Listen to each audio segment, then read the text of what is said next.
Welcome to the Private Practice Elevation Podcast. Unlike other shows about marketing and growing a private practice, only the Private Practice Elevation Podcast takes you into the peaks and valleys of successful practice owners to give you the lessons they learned and the proven strategies that you can apply to your own private practice, helping you reach the next level in your business. I'm your host, Daniel Fava. When you think about what's draining you in your practice, is it really the clinical work? Probably not. For most therapists, it's everything around it, the admin, the paperwork, the notes after hours. My guest today is Damien Adler, psychologist and co-founder of Zanda, a practice management platform used by tens of thousands of practitioners worldwide. He's lived this himself. In this conversation, we get into why so many practices end up running their owners ragged, how to build a practice that actually supports you and not just your clients, and the small doable steps you can take to get the joy back, even if you're feeling buried right now. But first, let's hear about our sponsors. A year from today, what would your dream private practice look like? Would you spend less time chasing claims or only working with clients who value your skill set? What if you had more time for yourself? Alma empowers you to confidently accept insurance backed by an all-in-one EHR that simplifies scheduling, documentation, and day-to-day practice operations. Your dream practice is closer than you think. To learn more about Alma and receive 2 free months, visit helloalma.com/elevation. Zanda is practice management software built for health practitioners. It brings scheduling, telehealth, secure notes, billing, AI, and automation together in one simple system. If you're ready to make your practice management easier, visit privatepracticeelevation.com/Zanda and start your free trial today.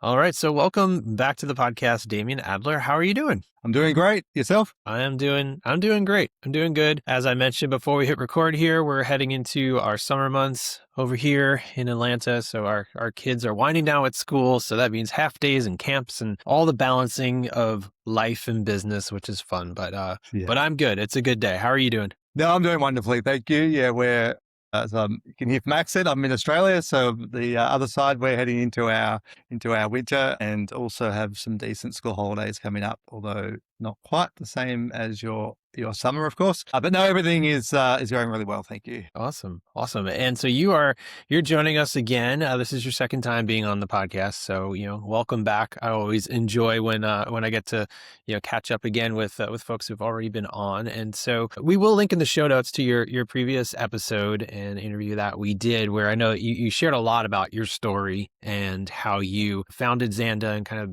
the reason for that. But if you could just kind of briefly touch on who you are and what you do and a little bit about your story before we jump in, just for folks who haven't listened to that episode. Yeah, absolutely. I'll give the super condensed version. So I'm a psychologist by trade. So that's the background that I come from. Along the journey, my wife, who's also a psychologist, we built a private practice. And in doing so, realized the importance of, maintaining and staying on top of the administration side of running a practice. And long story short, we, discovered there wasn't any great software out there. And so we initially started, partnered with my brother who has a tech background and, right from the very start decided, okay, let's, if there isn't something that exists that serves practitioners well, let's see if there's a market and appetite for it. So that was a good 15 so years ago now, I think. And I started here, but now we are all over the world, and US and Canada being, where in fact, a lot of our operations and everything happens out of the US and Canada, just simply because there's a lot of practitioners there and a lot of a lot of practitioners taking have the same difficulties all over the world. Yeah. And so things have changed a lot from those early days of running our private practice. I bet. And about how many private practices are you all serving now? Actually, I need to check on that, but it is thousands and thousands and thousands. Wow. Yeah. It is. That's great. Thousands and thousands. I think there's something like 40 something thousand or something users and, on the platform and primarily focused around the sort of core markets, US and Canada. Mm-hmm. UK and Australia seems to be. But I think we're somewhere in terms of globally that we're utilized in around something like 23, 25 countries, something like that. That's awesome. Well, It, congratulations. And I think no, that thank you. I mean, that just, kind of the reason why I asked is like, surely you not only worked in private practice, but now you're also talking to so many private practices and serving so many private practices. So, obviously you've got experience and wisdom, and you see what people are going through, and sort of, the rate of burnout and all of the things that we see happening in really any, business, any small business that you're building. You're seeing that kind of day in and day out. So you really understand where Yeah. people are at. Yeah, and I think it's something that our education system globally does not prepare practitioners well for. I think generally, prepares well for the clinical side of work, and I think people, usually are well equipped for that. Yeah. But when it comes to the day-to-day running of a business and all the things that go with that, include the importance of making a profit, Yeah. those things, there is no, generally most education sequences don't include anything meaningful or that's useful. So it's sort of something that we're really passionate about is like you said, having been there and seen it close up and now working with people all around the world. It's the same pain points pretty much everywhere we go. No one likes doing paperwork. No one likes doing admin. Right. No one Right. likes handling the money side of things. Yeah. And all of those things actually get away, from the sort of pure enjoyment and the passion that usually drove people into the health space. So, Yeah. our goal, as Zanda, as a practice management system, is to one by one, and we've been doing it for a while now, is remove the friction points, make it easier, make it smoother, make it, just bring Yeah. back the kind of, bring back the joy and allow people to do what they do best. Yeah. And Absolutely. that's kind of our driving thing. Yeah. That's awesome. And I'm sure that that's really rewarding and fun to see when your platform, what you do, is really freeing up people to enjoy, like you said, enjoy the work again. That's Yeah. exciting. Look, and it's a personal, belief, but, it goes throughout that practices should be built like by default as a practitioner. We build things, from a practitioner perspective to service patients, right? Hmm. But I think practices should be built in a way that does, of course, patients, right, but also looks after and delivers and supports the practice owner and the practitioners Yeah. as well. Because those things you mentioned before, if you don't do that, you get a lack of enjoyment, you get that burnout, you get that drop in passion, and Right. worst case scenario, you get people who leave the profession, and then that sort of, I think, it sounds, I don't mean to sound sort of idealistic, but it robs, the community of that, like of that person's skill and their Yeah. training and everything if they end up leaving. So by, it's really a tangible thing when we sort of think about how to design practices in a way that delivers for the owner. And we Yeah. see the same kind of patterns, and that's one of the things of, the privilege we have of being able to work with lots of different people. We see the same patterns in successful practices. And Hmm. then conversely, we see the same sort of patterns in practices that find themselves sort of snowed under or, Yeah. and so Yeah. it's, Well, let's it's let's good start fun. Yeah. let's start there with that. Like, so let's talk about like what are some of the things that you see when someone comes into the Zanda world and they're feeling like, hey, my practice doesn't support me. Like I'm just running. Everything is for my clients. Everything is all about them. Like, what are some of those things that maybe they have set up in such a way that is going to burn them out, or maybe they just haven't set up at all? That's going to Yeah. help them not burn out. Yeah, yeah. I think sometimes like we can take it back almost to a foundation thing of what does the practice owner want from their practice. Yeah. And that's something that I think people often don't think enough about and, think about what should the practice deliver to them, what's meaningful. And I don't mean just professionally, it's professionally and personally. Kind of like we touched on at the start about, we all have personal lives outside of our professional roles. And I think in starting a private practice to think about what does that mean, in terms of what do I want out of it? Yeah. that, is it flexibility? Is it, financial freedom? Is it choosing the clients that match for you? Is it about being able Yeah. to focus on your, niche or niche, that you're after? And so I think I would encourage everyone to start there. It doesn't matter if you've been in practice for 10 years. You can sort of think about that now still, right? Because we often just sort of slide in and find ourselves somewhere. So there's no wrong time to do that. Yeah. But just, having a think. So I think getting that kind of foundation, right.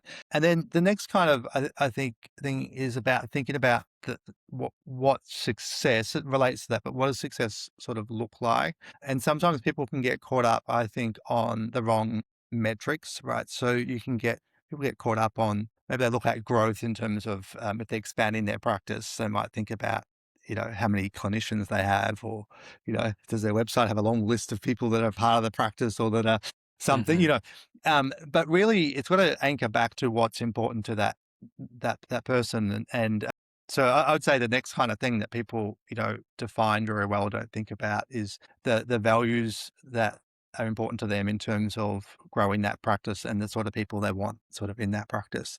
Yeah. So sometimes you see these kind of like almost like vanity metrics, like people are looking at kind of size, or they might even be looking at top line, like how much revenue, a practice can generate. But, Hmm. you can certainly boost your top line and be not profitable, right? Like, Right. so yeah, if you're, there's lots of reasons that can happen, but I think that's something that people don't, um, architect well sometimes is, okay, what is it that I'm trying to build? What's meaningful to me? What does success look like? Does it mean Yeah. I see some clients, see a lot of clients, see no clients? Does it mean I've got freedom to spend time with my kids? One of the reasons I left, I used to work in the public, health system, for quite a few years, which is not sort of uncommon pathway into private practice. One of the things I realized is that the further I stayed there, the more I'd be, even if I got more and more senior, the more like I would be there at work and have very little flexibility. I'd have Yeah. fixed hours and, increased responsibilities and thought that, wasn't aligned with my idea of family life. And so that was one of the drivers for going to private. So that can be different for everyone, but I think you're doing that. Then I think that the next thing that sort of gets in the way, and this is really around the practice operates, or this is where people run into trouble. And if they do it well, they can obviously, get all the benefits, but they don't sort of set up the administrative side, of things, and their practice operates usually in a very idiosyncratic kind of way based around Hmm. either them, or maybe they have like a key admin person who knows everything about how that practice operates and maybe does an amazing job, but it's not actually a system that anyone else could take over or could understand, and it's maybe not automated as much as it could, and that leaves the practice really vulnerable because, if something happens to that, if it's a primary practitioner or something happens to that key admin person or something, then either the revenue collapses or the practice is in all sorts of trouble. So where we see people get, caught out, they will be scaling, perhaps they'll start to grow, they're getting some Hmm. success, they may be hiring some more people, but they're not taking a step back and doing some of those things to set up the practice administration in the right way, set up their pricing the right way, set up even the guidelines and boundaries around how to keep things contained. Hmm. And from there, it can kind of snowball, right? Because it becomes a vicious cycle that without the right systems, then they're so caught up in the clinical work and the admin work that they feel like they don't have time to step back and can Hmm. almost lose perspective other than something feels wrong. I'm working all the time. Yeah. Doing my clinical notes out of hours. I'm staying back. I'm Hmm. doing all these sorts of things. And so I think most of the time people drift unconsciously, into this Yeah. territory. Yeah. And, I think that's a real, it's a trap, and it's a commonality. So, Yeah. um, Yeah, I know, like, as I'm like, listening to you talk, I know that there's times in my own business building where I feel, those same challenges, when you get going in a business and you do something one way, and it's just, especially if you're starting out, solo, you're kind of like, I'm just the one who does it, and so this is the yeah, process, this is the way of doing it. And so there's there's definitely like mindset shift and also like future thinking shift that you have to go through when you're thinking about adding more, whether that's an admin or more clinicians, more team members. You have to think, okay, how do I make sure this process is repeatable for anyone Yeah. who comes in? People can come and go and leave, and you got to be able to quickly get somebody in. So, there's been, for me, there's over the last few years, been a lot of creating SOPs, documenting things, and making sure that my team knows, like, hey, you got to get this in writing, and make sure Yeah. that someone can access that. And thank God for AI is just so helpful to create SOPs, because it really makes the heavy lifting like so much lighter. So if you're not using AI for that, get started. I was actually just going to say, like, we built a feature in Zanda, a practice manual feature that's built in, right? So that for this reason, so that you can set up all your SOPs and everything in there. And we built that a couple of, probably maybe 2, 3 years ago, but before AI had really. So we actually hired like specialist writers who write, SOPs for health practices, and we drafted preloaded the system with 100 Yeah, and something, so that people could go in there and they could start with something, right? So that was a few years ago. Now, we've built AI into that, right? So you can just go great. in there and say, like, that's how fast things move. But it's spot on. And the other component too is you can verbally Yeah. talk to the AI and say, I want to develop it. People Hmm. sometimes, I notice, are still sort of in a mindset of sitting there and typing it out, and you know Yeah. no, I mean, just have a conversation Yeah. with it and say what you want, and Right. then let it. Yeah. I like to just record it, they're just like a my own Zoom, just share screen and record. And then Yep, I'll take the transcript and load that all into AI. So then you got a video plus, actual written, here are the steps. It's super helpful, and it's kind of amazing. it's Yeah, kind of fun to do. Like, I like that stuff in my own business. It's yeah, fun. yeah, It's fun to yeah. do. Yeah. And sometimes I think people need a little. They just need to play, play with it. Feel, it's okay to feel a little bit Yeah. sort of uncertain, and you practice and you Hmm. try sort of, Yeah. different things. Yeah. And I think that sort of leads into another area that we see people sort of run into trouble, is that they may have a practice management system, but they don't utilize and leverage it Yeah. fully. And that's a real issue. So sometimes people will have a practice management system. They're essentially using it as a glorified, scheduler. That's about it, Hmm. right? Like, Yeah. and, depending on the practice management system that you've got, but chances are it can do a lot more than what someone might be currently using it for, right? And Hmm. so really sort of, again, we notice that as a pattern, is that the practices that are running the smoothest, and that are growing and are happy, and they're, we tend to find they're utilizing, when we look at the feature deck that they're using, like at Zanda, like they're using things like automations, and they're doing everything kind of automated. They're utilizing the AI, side of things. They're using the client bookings and self payment and integrated insurance, all those things that sort of come together and just reduces the entire admin load.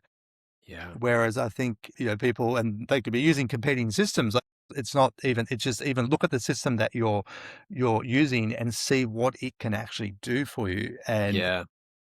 if you need help, like, you reach out to whoever supplies that system, to you, and Hmm. ask for a walkthrough, or, hey, how can I optimize Hmm.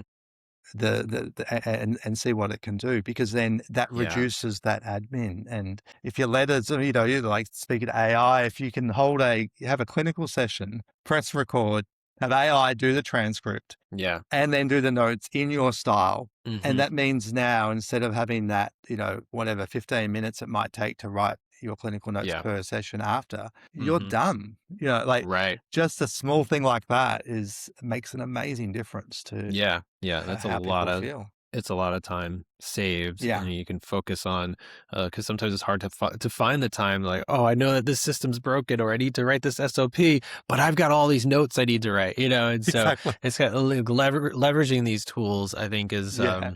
is really important. But I think it's important, as part of why I think this topic's a really good one for us to talk about, is because it's a very common experience. Like what you just articulated there, I think, is a very common experience, that people feel that, and then feel a little like overwhelmed to try it out, and they're not sure. And, that's the norm often, rather than the exception. Right. Right. that, and people often then feel a bit self-conscious sometimes about that. They don't Hmm. want to, that's what I feel like. Oh, so just if someone's feeling that way, I'd say, there's no silly questions.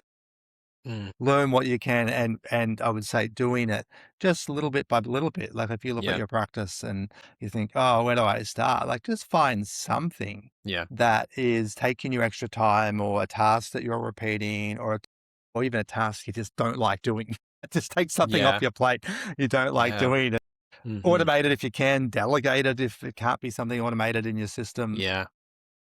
It Yeah. makes such a difference. Yeah. I want to go back to something that, right when we first started talking about this topic, you really started, it's kind of sort of like the foundation sort of mindset pieces of you got to know what you want and what does success look like. And one thing that I think, and kind of what I'm kind of piecing together as we're, conversing here in just my own experience, for me, that's kind of like seasonal, like almost like not seasonal, more like it's a quarterly exercise, Okay. where Yeah. you can take a step back and kind of define that. Like, okay, like last quarter or last year, I said, this is what I want and this is what's important and this is what success looks like. Well, has that changed? Yeah. And then, sometimes these challenges come up too. Like we're talking a lot about, the things that suck our time or drain our energy. Sometimes those things come in, during 6 months of business running. And then when you pause, at least for me, when I take that step back, and I don't always do this well, like I'm like, I was just thinking the other day, like, man, I need a full day to just do high level, learn more AI stuff, and also look at my business.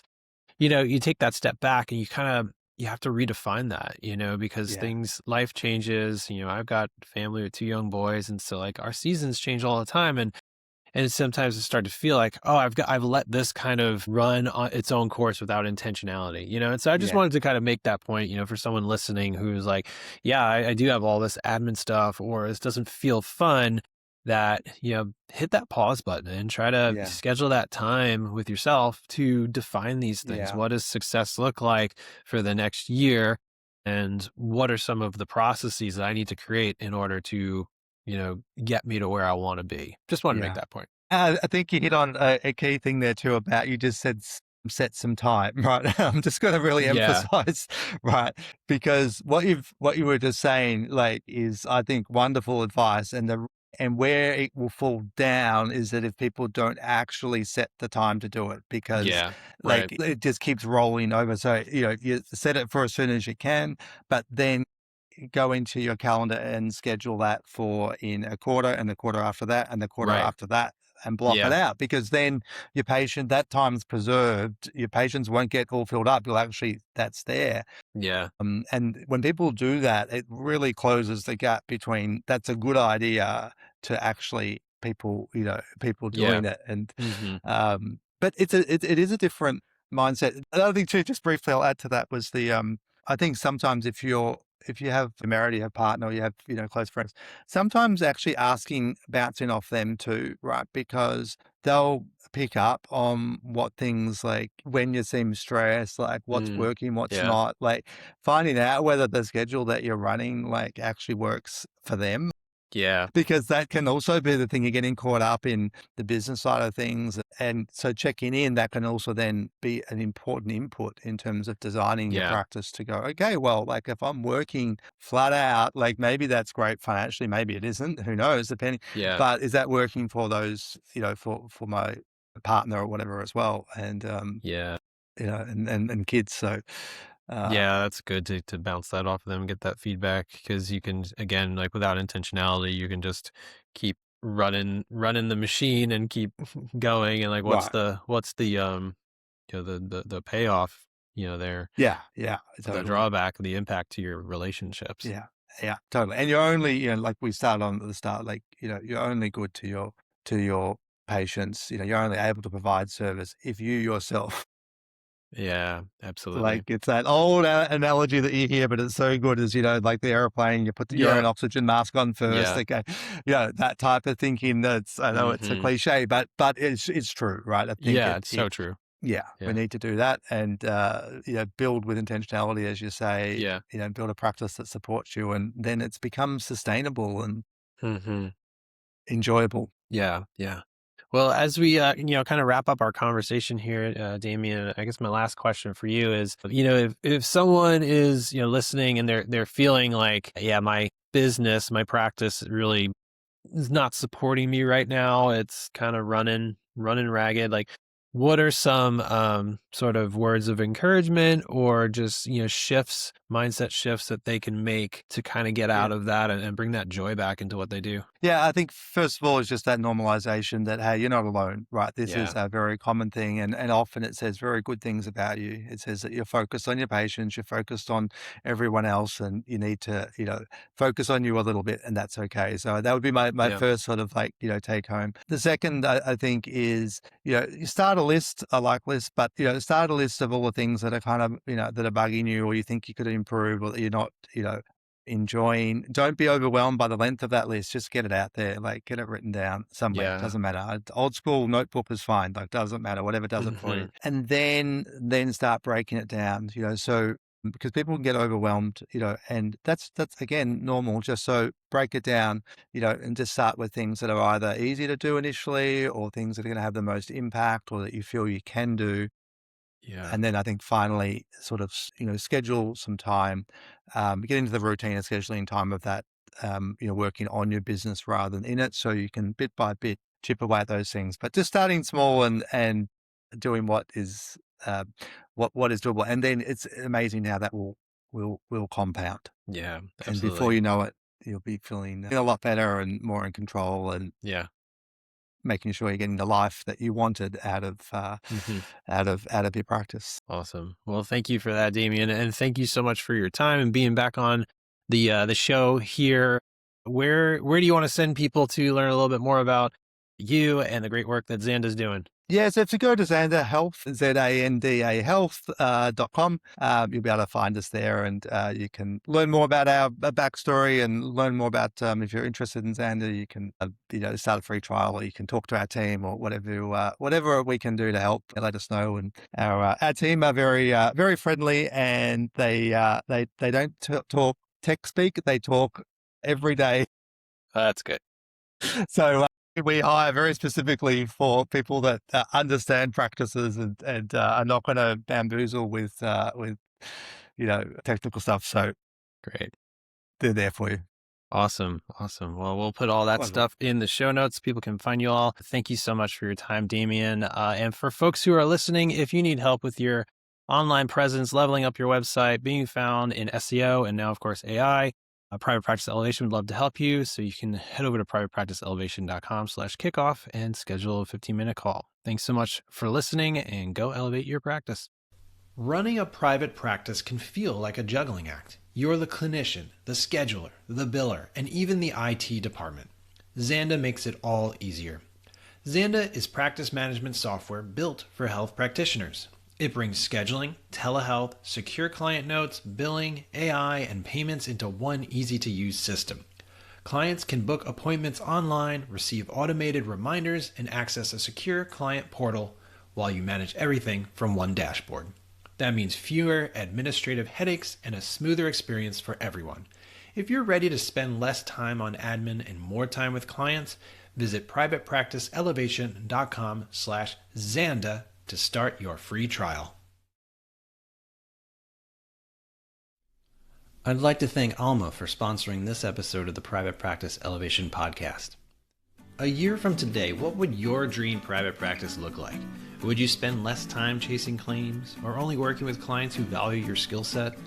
What if you had a network to reach out to for questions or free continuing education? What if you had more time for yourself? Alma empowers you to confidently accept insurance backed by an all-in-one EHR that simplifies scheduling, documentation, and day-to-day practice operations. With a network of engaged providers and free CE resources, Alma makes it easy for you to build the practice of your dreams on your terms. Alma believes that when therapists get the support they need, mental health care gets better for everyone. Learn more about Alma at helloalma.com/elevation. Your dream practice is closer than you think. Get started now and receive 2 free months at helloalma.com/elevation.